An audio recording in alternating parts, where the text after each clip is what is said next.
Hey friends, if you wish to enable driver signature enforcement on your computer, then here's what you have to do. Restart your computer. Well, that's exactly what is required.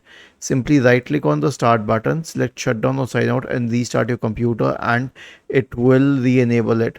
So the question is at the first is how did you disable it? Was it done through a third party software product? If yes, then here's a secondary suggestion I have for you. Perform a clean boot on your system.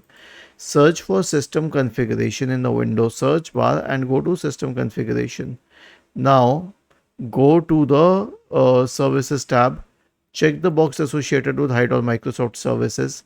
Click on disable all, apply, OK, and then restart your computer. Was this helpful? If yes, then please subscribe to the channel.